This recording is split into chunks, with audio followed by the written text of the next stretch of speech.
सकते हैं। Okay, then during these classes हम खाली ओनली अमेंडमेंट्स नहीं करेंगे, इसके साथ साथ मैं आपकी रिवीजन भी करवाऊंगा टॉपिक्स की, कि रिवीजन क्लास भी मैं आपके साथ में लेता हूँ छोटी सी एक, जिसमें आपको जीएसटी के थोड़े टॉपिक भी रिवीजन हो। ठीक है, चलिए हम स्टार्ट करते हैं। अब ये आपको इंट्रोडक्शन में कोई अमेंडमेंट कभी नहीं रहती है, एडमिनिस्ट्रेशन में नहीं है, इन सब में हम आते हैं सीधा कॉन्सेप्ट पे, जिसमें सप्लाई में एक अमेंडमेंट आई है। अमेंडमेंट क्या है इसमें से, टोटल में से मैं आपको स्पेसिफिकली मार्क करवाऊंगा। आप अभी पढ़ते हैं थोड़ा सा पहले, सप्लाई ये अमेंडमेंट नहीं है, ये हमने पहले भी पढ़ा है क्लास के अंदर, अगर आपको याद हो थोड़ा बहुत। तो सप्लाई इंक्लूड्स व्हाट, ये रिवाइज करवा रहा हूँ, हम रेगुलर क्लास में पढ़ चुके हैं। ये सप्लाई का मतलब होता है all forms of supply of the goods और सर्विसेज, चाहे आप गुड्स की बात कर रहे हो, चाहे आप सर्विसेज की बात कर रहे हो, सब कुछ सप्लाई है। और both which are being sold or transferred or barter or exchange or license or a rental or a lease or a dispose of in any way in the course of business or in furtherance of business। अगर आपने business से relation में, revision है ध्यान से सुनिए, supply काफी important topic होता है आपका। अगर हमने बिजनेस से रिलेटेड किसी भी तरीके की सप्लाई की है, गुड्स या सर्विसेज की, तो all comes under the GST, वो जीएसटी के दायरे में आ गए। क्लियर। सेकेंडली, अगर आपने इंपोर्ट किया कुछ, इंपोर्ट ऑफ सर्विसेज, देखिए ध्यान से एक चीज इधर, अगर आप देखेंगे तो यहां पर खाली सर्विसेज लिखा है, गुड्स नहीं लिखा है। That is import of services for a consideration whether or not in the course of furtherance of business. मतलब यहाँ आप नोट्स बना सकते हो साथ साथ में, ये भी हमने रेगुलर क्लास में पढ़ा है। इसका मतलब क्या है, इसका मतलब है कि अगर आपने सर्विसेज इंपोर्ट किए, if you have imported services whether they are related to your business or not related to your business, they are under GST.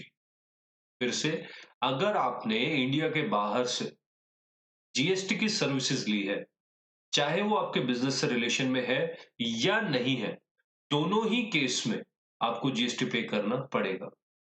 इसका मतलब पूरे का क्रक्स क्या है सर, अगर आप विद इन इंडिया, थोड़ा मैं समझाता हूं इसको, अगर आप विद इन इंडिया गुड्स या सर्विसेज बिजनेस के रिलेशन में है आपका, तो ये जीएसटी के दायरे में, जीएसटी के दायरे में है, इनके ऊपर जीएसटी लगेगा। Point number 1। पॉइंट नंबर 2, अगर गुड्स है या सर्विस है जो आपने बिजनेस के रिलेशन में नहीं है, तो उसके ऊपर जीएसटी नहीं लगेगा। नंबर 3 पॉइंट, अगर आपने इंपोर्ट किया गुड्स, बिजनेस और नॉन बिजनेस, सर बिजनेस है तो जीएसटी लगेगा और नॉन बिजनेस है तो जीएसटी नहीं लगेगा। ये सब नोट कर लीजिएगा आप अपना। नंबर 4 पॉइंट, अगर आपने इंपोर्ट की है सर्विसेज, ये ध्यान से और इंपॉर्टेंट है, ये सर्विसेज इंपोर्ट किया आपने और आपने की है बिजनेस और नॉन बिजनेस, इन दोनों ही केस के अंदर आपका जीएसटी लगेगा। तो ध्यान देने वाली बात ये है कि चाहे बिजनेस में है या नहीं है, सर्विसेज के ऊपर जीएसटी लगता है। आई hope this one is clear. एक चीज और बता देता हूं मैं, कि इन केस ये नोट्स बना लीजिएगा जो मैं बोल रहा हूं आपको। If you have taken advance,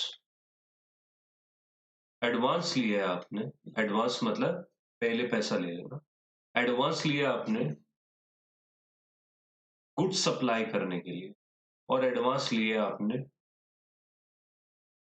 services, आपने ब्रॉडबैंड लगाया उसके लिए एडवांस लेके चले गए, लगाना है अभी फ्यूचर में, या गुड्स सप्लाई करने उसके लिए एडवांस ले लिया। अगर आपने एडवांस लिया गुड्स के लिए, तो एडवांस तक कोई जीएसटी नहीं लगता है। एज एडवांस कोई जीएसटी नहीं लगता है, इस चीज का बिल्कुल ध्यान रखना है आपको। बट अगर आपने सर्विसेज के लिए एडवांस लिए तो जीएसटी। क्लियर। एक बार फिर से जल्दी से रिवाइज करते हैं हमने क्या क्या बातें की।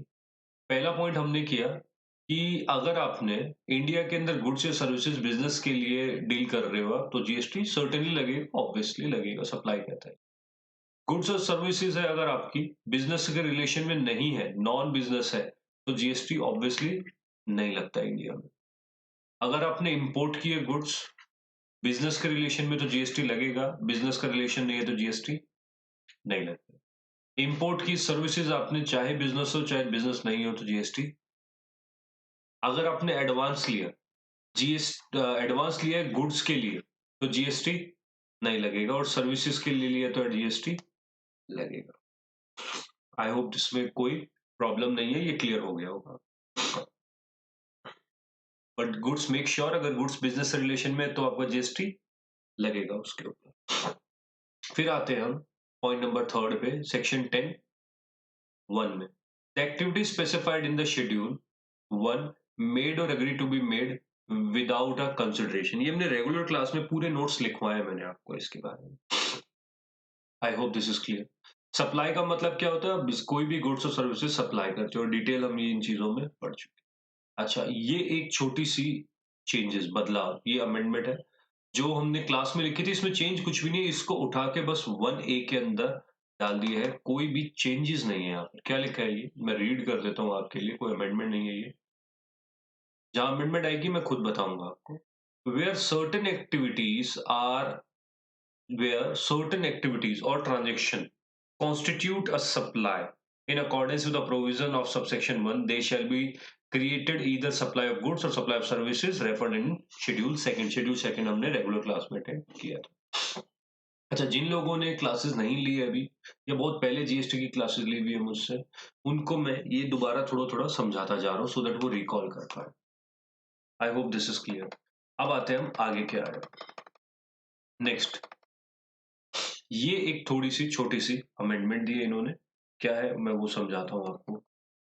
देखिए, notwithstanding anything contained in subsection 1 activities for transaction specified in schedule 3। अच्छा, ये अमेंडमेंट नहीं है, ये पहले मैं रेगुलर क्लास में आपको बता चुका हूं। इसका मतलब है शेड्यूल 3 में कौन सा लिखा है, नेगेटिव लिस्ट। मतलब चाहे नेगेटिव लिस्ट गुड्स की हो सर्विसेज की हो कहीं भी लिखी हो, उसके ऊपर कभी भी जीएसटी नहीं लगता है। ये अमेंडमेंट नहीं है। जो अमेंडमेंट होगी मैं आपको येलो कलर से उसको हाईलाइट करता हूं, ठीक है। नाउ दिस इज अमेंडमेंट, ये पूरी अमेंडमेंट है। क्या लिखा है अमेंडमेंट में, सच एक्टिविटीज और transaction undertaken by the central government और स्टेट गवर्नमेंट और any local authority in which they are engage as a public authority. अगर सेंट्रल गवर्नमेंट और state government as a public authority कोई duty discharge करती है, as may be notified by the government on recommendation of the council, shall be treated as neither as a supply of goods nor supply of services। तो क्या समझा आपने, negative list के अंदर एक चीज नई ऐड हो गई है, वो हुई है कि अगर गवर्नमेंट पब्लिक अथॉरिटी की एज अ पब्लिक अथॉरिटी कोई अपनी ड्यूटी डिस्चार्ज करे तो उसको आपने जीएसटी के दायरे के अंदर नहीं लाना है, उसके ऊपर जीएसटी नहीं लगेगा। इसके लिए गवर्नमेंट ने कंसिडर किसको किया वो बताता हूं मैं। होता है कि आपको पहले से पता है कि अल्कोहल लीकर जो है वो जीएसटी के दायरे में नहीं है, अभी भी उसके ऊपर एक्साइज लगता है, राइट। बट अगर एक चीज समझिए, क्वेश्चन आ सकता है ये एग्जाम में कि गवर्नमेंट ने अल्कोहलिक लीकर को जीएसटी के दायरे में नहीं रखा।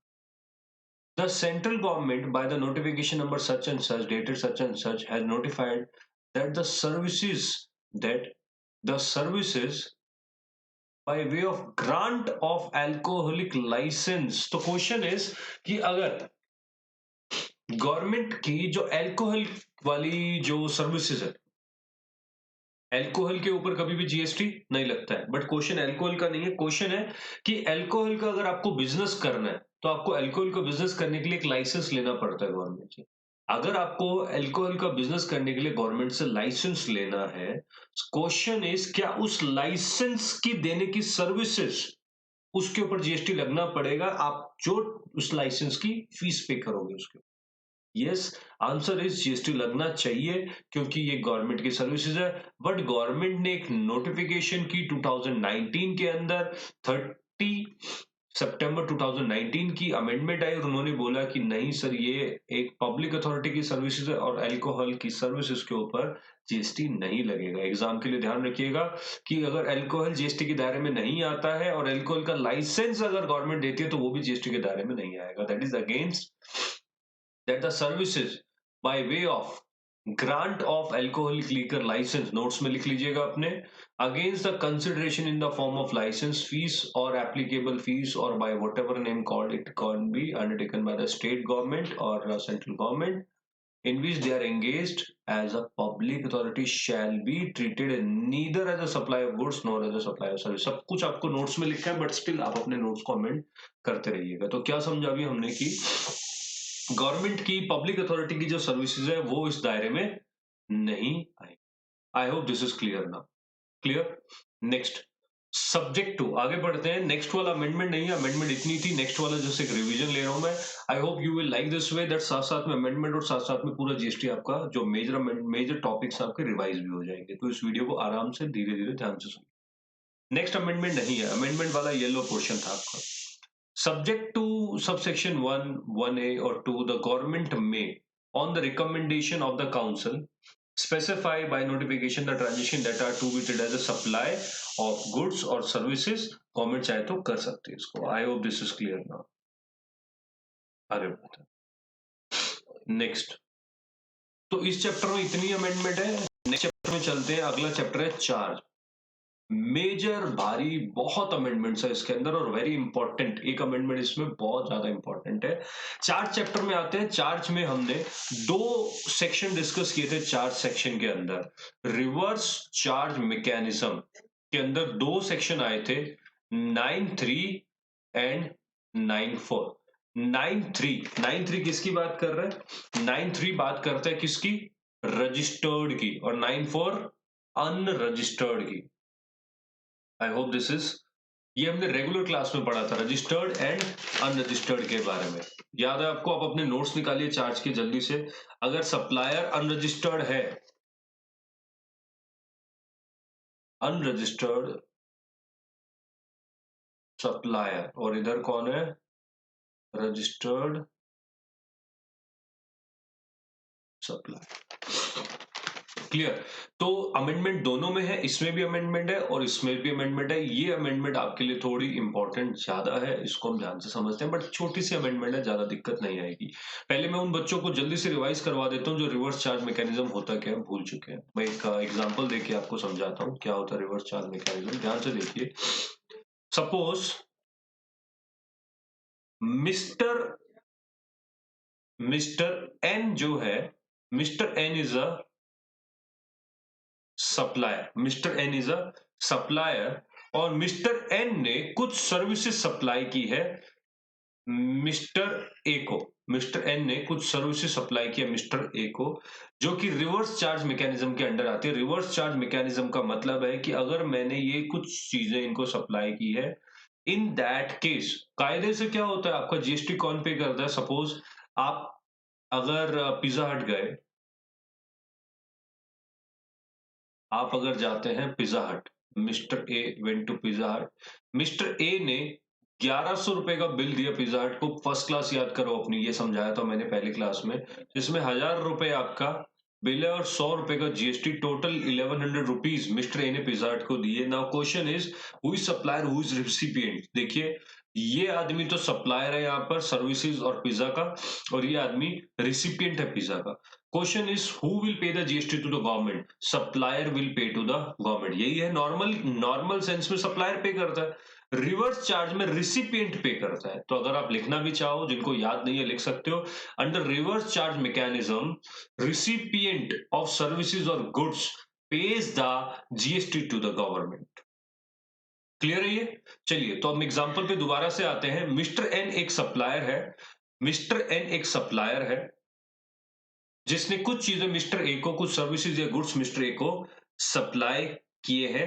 And here reverse charge mechanism के अंडर मिस्टर ए को जो टैक्सेस है वो गवर्नमेंट को पे करने पड़ेंगे, जबकि सप्लायर है ये और रिसिपिएंट है ये। बट आरसीएम माने रिवर्स चार्ज मैकेनिज्म के अंडर गवर्नमेंट को टैक्सेस कौन पे करता है?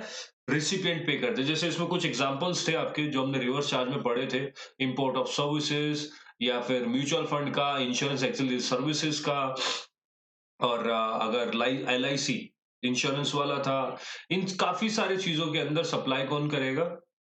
ये जीएसटी कौन पे करेगा गवर्नमेंट को? जीएसटी गवर्नमेंट को पे करने वाला आदमी का नाम है रेसिपिएंट। ये बस मैंने लास्ट क्लास का, जो हमारी क्लास थी नॉर्मल, उसका रिवीजन लिया है। इसमें एक चीज और बता देता हूँ, इसको रजिस्ट्रेशन करवाना कंपलसरी है। रिवर्स चार्ज मैकेनिज्म के लिए आपको रजिस्ट्रेशन करवाना पड़ेगा। जो आप ये टैक्स पे करेंगे रिवर्स चार्ज के अंदर, आप उसका ITC, input tax credit, next topic है ये हमारा, इसका क्लेम आप कर सकते हो गवर्नमेंट से। अब आते हैं हम अमेंडमेंट पे। ये तो हो गया आपका रिवीजन। अमेंडमेंट पे आते हैं हम। अमेंडमेंट क्या कहती है? Transfer amendment. ये अमेंडमेंट नहीं है, ये मैं नॉर्मल पहले का पढ़ाता हूँ, अमेंडमेंट मैंने यहाँ पर हाईलाइट कर दिया।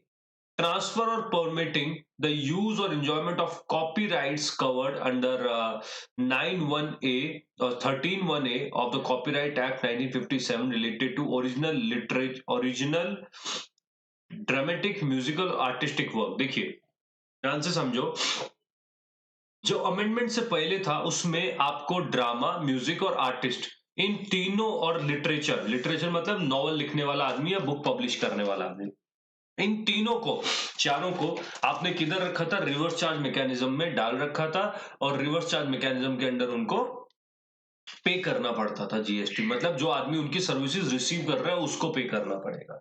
Is that clear? नाउ सवाल आता है कि अब इस केस में अमेंडमेंट क्या आई है? अमेंडमेंट आई है सर, आपको यहां से लिटरेचर वर्ड को हटा दिया गया। लिटरेचर वर्ड को हटा दिया गया है। लिटरेचर वर्ड को हटाने का पर्पस क्या है, क्यों हटाया गया, ये सारा समझते हैं हम जल्दी से। पहले का सिनेरियो समझते हैं, फिर उसके बाद लिटरेचर हटाने के पॉइंट को समझेगी कि लिटरेचर को हटा के इनको क्या बेनिफिट मिला है। तो सर लिटरेचर को हटाने से कुछ बेनिफिट्स मिले हैं, वो मैं बेनिफिट आपको एक एग्जांपल के थ्रू समझाता हूं। ध्यान से समझे आप, एग्जांपल के थ्रू मैं समझाता हूं। ओके, चलिए देखें। तो सबसे पहले हम लेते हैं कि मिस्टर एक्स, मिस्टर एक्स एक ऑथर है। मिस्टर एक्स एक ऑथर है और मिस्टर एक्स ने कुछ बुक्स लिखी है। मिस्टर एक्स बुक्स का ऑथर है। मिस्टर एक्स ने कुछ बुक लिखी है और मिस्टर एक्स ने इन बुक्स को बेच दिया इंडियन पब्लिकेशंस को। नोट कर लीजिएगा, साथ साथ में रिवीजन भी है आपका ये, और प्लस अमेंडमेंट बताओ। ये मैं पहले का सिनेरियो बता रहा हूं, प्री अमेंडमेंट, अमेंडमेंट से पहले क्या था। मिस्टर एक्स ने कुछ बुक्स लिखी और उन बुक्स के राइट्स, उन बुक्स के राइट्स सेल कर दिए। राइट्स, कॉपीराइट्स सेल कर दिए किसको? इंडियन पब्लिकेशंस को। एक एग्जांपल है। इन रिटर्न इंडियन पब्लिकेशन इनको क्या देगा? इंडियन पब्लिकेशन इसके बदले में मिस्टर एक्स को देगा रॉयल्टी। मिस्टर एक्स को इसके बदले क्या मिलेगा? रॉयल्टी मिलेगा। नाउ रिवर्स चार्ज मैकेनिज्म के तहत अगर ऑथर, जैसे आपने देखा अभी अमेंडमेंट के जो आपके पास नोट्स होंगे, नोट्स के मेक श्योर कि आप ये वीडियो से पहले अमेंडमेंट के प्रिंट आउट निकाल लीजिएगा। ये रॉयल्टी के ऊपर इंडियन पब्लिकेशन को जीएसटी देना पड़ेगा रिवर्स चार्ज मैकेनिज्म के तहत। मतलब ऑथर नहीं पे करता था, ऑथर नहीं पे करता था, पब्लिशर को पे करना पड़ता था। सेम ही मूवी के टाइम पे होता था। अगर सपोज आपने कोई म्यूजिक कंपोज किया है, अगर आपने म्यूजिक कंपोज किया है, तो उस म्यूजिक के कंपोजर को, लता मंगेशकर को कोई भी जीएसटी पे नहीं करना था। लता मंगेशकर को जीएसटी पे नहीं करना है। रादर जीएसटी पे कौन करेगा? लता मंगेशकर की जगह जीएसटी पे करेगा अगर कोई भी मूवी बनाने वाला मूवी हाउस है, वो पे करेगा। तो अगर हम कहते हैं करण जौहर ने उनके राइट्स खरीद लिए, तो करण जौहर को उनके ऊपर जीएसटी पे करना पड़ेगा। समझ आया? अगर करण जौहर उन राइट्स को आगे सेल कर देता है, अगर करण जौहर उन राइट्स को आगे सेल कर देता है, तो इन दैट केस वो जो आगे चीज सेल होगी, करण जौहर ने वो राइट सपोज किसी मूवी हॉल को बेच दिए, तो मूवी हॉल को वो फॉरवर्ड चार्जेस है, वो नॉर्मल हो गए हैं। तो अभी हम आते हैं जल्दी से पहले हमारे एग्जाम्पल पर। तो जो चीजें ऑथर ने इनको बेची इसके ऊपर रिवर्स चार्ज मैकेनिज्म के अंडर इनको टैक्स देना पड़ता था। अब आते हैं कि सर ये अमेंडमेंट लाई क्यों गई, क्यों ऑथर को यहां से हटा दिया गया। देखो, जो ये मिस्टर एक्स ऑथर है, इसने जब बुक लिखी थी, बुक लिखने के लिए इसने एक कंप्यूटर भी खरीदा होगा, टाइपिंग की सर्विसेज भी ली होगी। जो ये सर्विसेज ली है और कंप्यूटर खरीदा है, इनके ऊपर इन्होंने जीएसटी पे किया होगा, जिसको इस ऑथर के लिए वो क्या है, इनपुट टैक्स है। बट क्योंकि इसका जो आउटपुट है उसके ऊपर इसने टैक्स नहीं दिया है, क्योंकि मिस्टर एक्स ने अपने आउटपुट पे जो उसकी बुक थी उसके ऊपर टैक्स दे रहे इंडियन पब्लिकेशन। क्योंकि मिस्टर एक्स के आउटपुट पे कोई भी टैक्सेस नहीं लग रहे हैं, इसलिए मिस्टर एक्स को अपने इस आउटपुट के ऊपर, बुक के ऊपर जीएसटी क्लेम नहीं मिलेगा। मतलब मिस्टर एक्स ये इनपुट टैक्स का क्लेम नहीं कर सकता, क्योंकि इस इनपुट से जो आउटपुट बना है वो आउटपुट एग्जम्प्ट। क्लास में किया था ना हमने ये कि जिस इनपुट से हमने जो ऐसा इनपुट जो आउटपुट एग्जम्प्ट है अगर, तो उसके इनपुट के ऊपर भी आपको जीएसटी का रिफंड क्लेम क्रेडिट नहीं मिलता है। तो मिस्टर एक्स को इसके इनपुट के ऊपर नहीं मिलेगा। सपोज मिस्टर एक्स ने 1000 रुपीज का इनपुट लिया कंप्यूटर या टाइपिंग सर्विसेज के ऊपर, जिसके ऊपर उसने 100 रुपीज का जीएसटी लगाया, टोटल 1100 की कॉस्ट थी। मिस्टर एक्स ने ये बुक के फॉर्म में इनको सेल कर दिया। बुक की कॉस्ट वट एवर जो भी कॉस्ट है, बट मिस्टर एक्स को तो ये टैक्स पे नहीं करना है। मिस्टर एक्स ने ये बुक इनको, ये राइट्स इनको सेल कर दिए, सपोज करते हैं 2000 रुपीज में। तो 2000 रुपीज के ऊपर जीएसटी बना 200 रुपए का, बट मिस्टर एक्स को ये जीएसटी का रिफंड नहीं मिलेगा, क्योंकि ये 200 रुपए कौन पे कर रहा है, इंडियन पब्लिकेशंस, ये पब्लिशर पे कर रहा है। तो मिस्टर एक्स को इसके ऊपर कोई भी रिफंड नहीं मिलेगा। तो ये मिस्टर एक्स का जो इनपुट टैक्स था ये वेस्ट चला गया, वेस्टेज है ये मिस्टर एक्स के लिए, नहीं मिलेगा। सो इज इंडियन पब्लिकेशन को ये 200 रुपए का रिफंड जो इसने एज अ आरसीएम पे किया मिल जाता। बट आपको मैं बता दूं, अब आता है अमेंडमेंट की क्यों ऑथर को ये बुक्स को यहां से हटाया गया। कि जब ये बुक्स पब्लिशर ये बुक्स अगर सपोज करते हैं ये निखिल एंड कंपनी को ये बुक्स सेल कर दी कि आप इनको मार्केट में सेल कीजिए, तो अगर निखिल एंड कंपनी को जब पब्लिशर ने बुक सेल की, तो let me tell you books के ऊपर जीएसटी नहीं लगता है। बुक्स के ऊपर जीएसटी लगता ही नहीं है सेल करने पर। इस वजह से जब इंडियन पब्लिशर ने आगे ये सेल की है बुक्स, ये रॉयल्टी दी इसने इनको 2000 रुपए की, उसके ऊपर इसने जीएसटी पे किया, क्योंकि रॉयल्टी के ऊपर जीएसटी लगेगा। बट जब ये बुक्स आगे सेल की, तो एक चीज ध्यान से, ये जो 200 रुपए है ये इंडियन पब्लिशर के लिए इनपुट टैक्स है, राइट, इनपुट टैक्स है। और ये बुक्स जब आगे सेल कर रहा है Indian publisher, what ever amount, जितने भी अमाउंट में बुक्स आगे सेल कर रहा है, मैं एक बार फिर से ड्रॉ कर देता हूं आपका, 1000 रुपीज, 100 रुपीज, 1100 रुपीज, 2000 रुपए की रॉयल्टी आ रही है इनके पास। ये राइटर के लिए, ऑथर के लिए क्या है, इनपुट टैक्स। और इसके ऊपर 200 रुपए जो लगे ये पब्लिशर के लिए, ये क्या है, इनपुट टैक्स। ना तो इसका क्लेम मिलेगा इसको, क्योंकि इसका आउटपुट एग्जम्प्टेड है, ना ही इसका पब्लिशर को कोई भी रिफंड मिलेगा।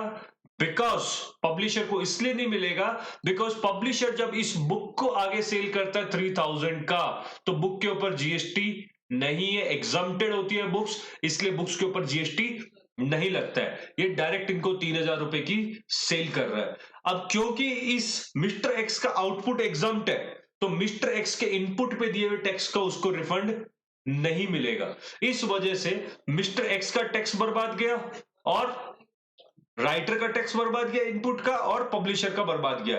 तो अमेंड करके सरकार ने क्या बोला, सरकार ने बस एक छोटी सी अमेंडमेंट की और ऑथर को इस अमेंडमेंट के दायरे से बाहर निकाल दिया। ऑथर को बोला कि अगर आप चाहो तो रिवर्स चार्ज मैकेनिज्म से ऑथर को बाहर निकाल देते हैं। बट निकाल के क्या रहेगा, ऑथर को अगर कंप्लीटली निकाल देंगे तो एक लॉस हो जाता। तो गवर्नमेंट ने इससे बचने के लिए क्या किया, गवर्नमेंट ने कहा कि ऑथर को हम निकालते तो है, बट उसको कंपल्सरी नहीं निकालेंगे। अब ऑथर को तो निकाल रहे हैं, बट ऑथर को हम कंपल्सरी नहीं निकालेंगे। ऑथर को एक ऑप्शन दे रहे हैं, अगर वो चाहे तो वो अपना रजिस्ट्रेशन करवा सकता है। तो देखिए, अगर आप ध्यान से इधर अमेंडमेंट में क्या बताया, the transfer or permitting of use of enjoyment of copyright covered under section 13 में copyright relating to original literature, dramatic, musical, artistic work, इन सबको तो इधर रहने दिया। जस्ट एक प्रोवाइडर ऑफ सर्विसेज ऑथर को यहां से हटा दिया और रिसिपिएंट में पब्लिशर हट जाएगा ऑटोमेटिकली।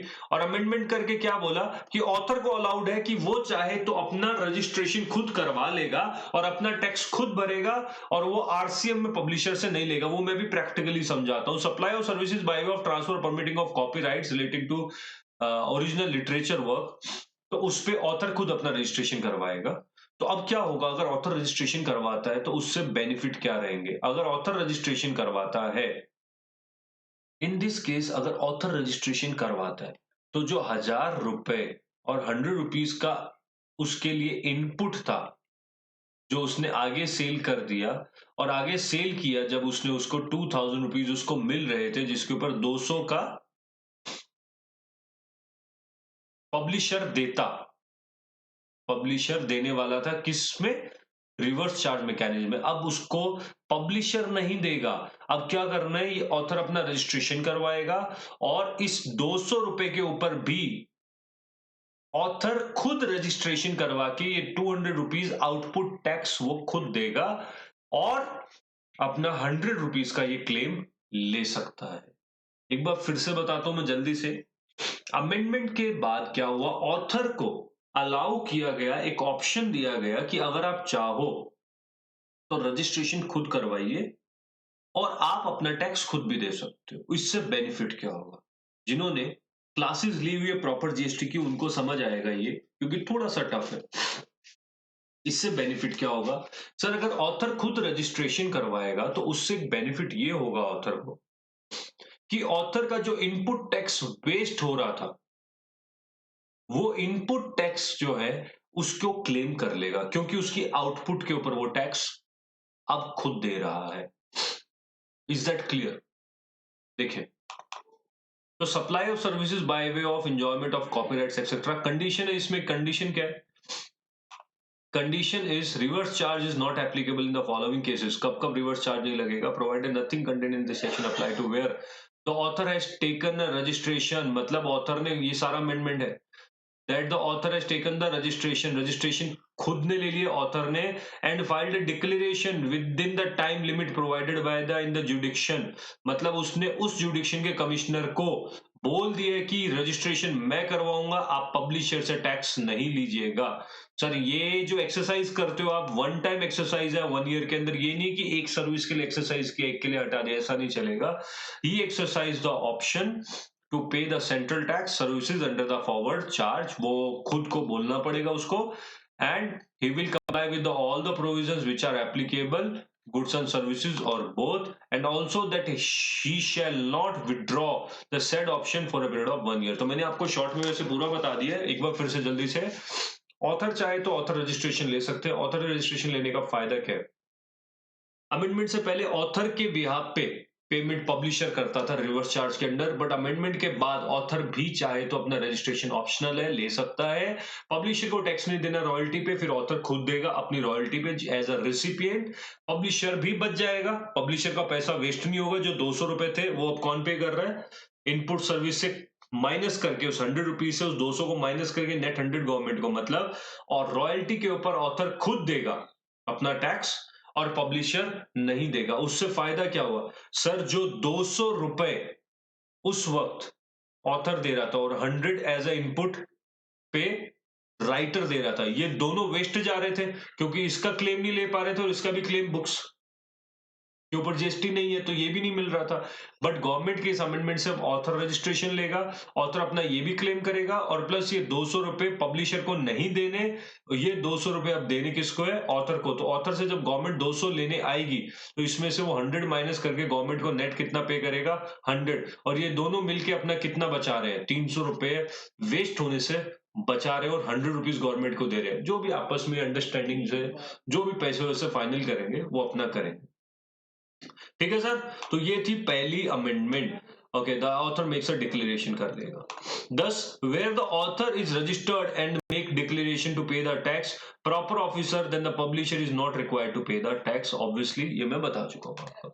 सेकेंड अमेंडमेंट आई है, काफी एक जरूरी है। आई होप ये पहले वाला समझ आ गया है कि इसके अंदर आईटीसी कौन पे करता है। एग्जाम्प्टेड गुड्स के ऊपर आईटीसी आपको पता है ना, नहीं मिलता। इनपुट का एक जो अगर आपका आउटपुट एग्जाम्प्ट है तो इनपुट के ऊपर आपको आईटीसी नहीं मिलता।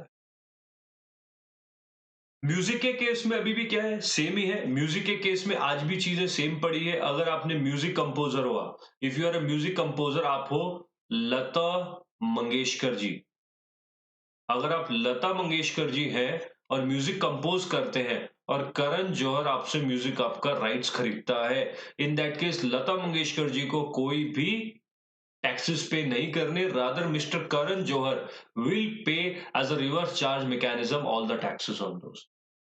क्लियर। और अगर करण जौहर इसको आगे सेल करता है तो वो फॉरवर्ड चार्जेस माना जाएगा और वो आपस में अपना नॉर्मल टैक्सेबिलिटी यूज करेंगे। आई hope this is clear. Clear. Okay, आगे बढ़ते हैं। आगे आता है, नेक्स्ट आता है आपका services provided by way of renting और मोटर व्हीकल एक्सेट्रा। समझाता हूं इसको क्या है।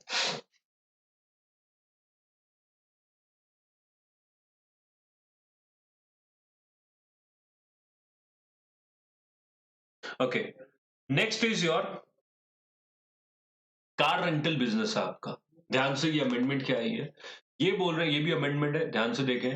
Services provided by way of renting of motor vehicle. Motor vehicle renting में क्या रहता है आपका, अगर आप कार रेंट पे देने का काम करते हो, किसी कंपनी को आपने कार रेंट पे दिया, तो रिवर्स चार्ज मैकेनिज्म आ जाता है आपके ऊपर। अमेंडमेंट भी पढ़ेंगे, पहले आपको कंडीशन क्या है वो भी पढ़ते हैं।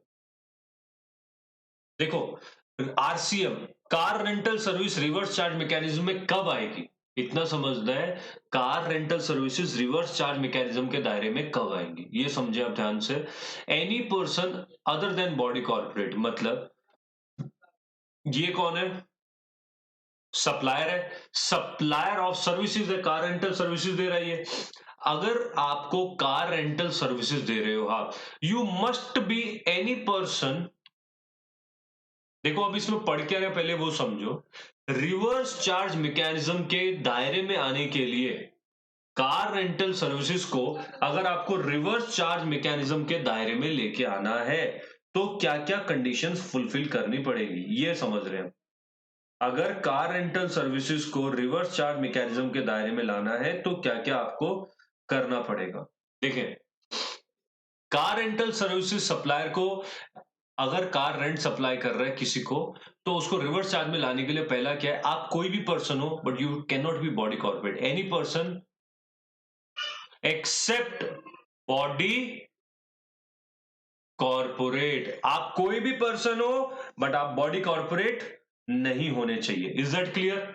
आप कोई भी पर्सन हो but you must not be a body corporate, पहला काम। ध्यान से सुनिए, आप कोई भी पर्सन हो बट आप बॉडी कॉर्पोरेट नहीं होने चाहिए। सेकेंडली, जिसको आप सप्लाई कर रहे हो that person must be a body corporate, वो पर्सन बॉडी कॉर्पोरेट होना ही चाहिए, वो कोई और नहीं हो सकता। No one except body corporate, body corporate के अलावा आप कोई भी पर्सन नहीं होने चाहिए। I hope this is clear now. इसमें कोई सवाल है तो पूछो आप मुझे। आप पहले इतना नोट करो, फिर इसमें आगे बढ़ते हैं हम, क्या करना है आपको आगे जल्दी से।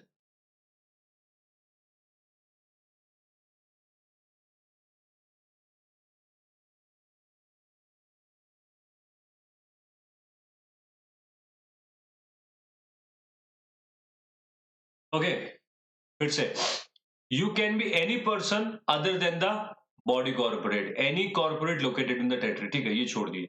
देखिए, समझिए क्या बोला जा रहा है, आप कोई भी पर्सन हो बट आप बॉडी कॉर्पोरेट नहीं होनी चाहिए सप्लायर के केस में। और अगर आप कहते हो कि रिसिपिएंट की बात करें तो रिसिपिएंट मस्ट बी है बॉडी कॉर्पोरेट। थोड़ा सा कंफ्यूजन है इसमें, लिख लीजिएगा आप ये चीज, थोड़ा सा कंफ्यूजन है तो जरूर आप इसको लिखिएगा।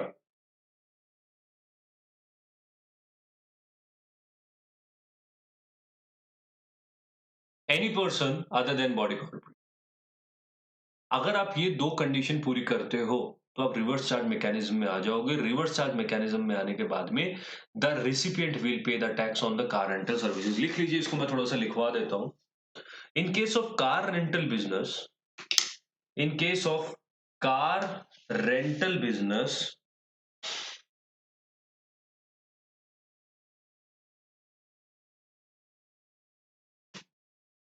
in case of car rental business, if the supplier is, if the supplier is any person, any person other than body corporate, other than body corporate, and the recipient is a body corporate, that is, that is any, that is, that is any person is not allowed here except body corporate. Any person is not allowed here except body corporate. Clear?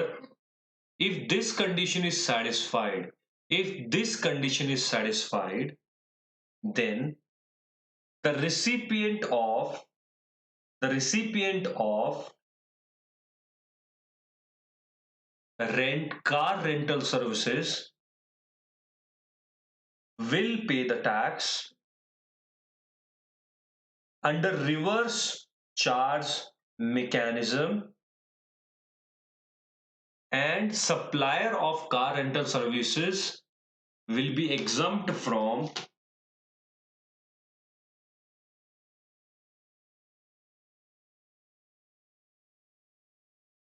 paying the tax.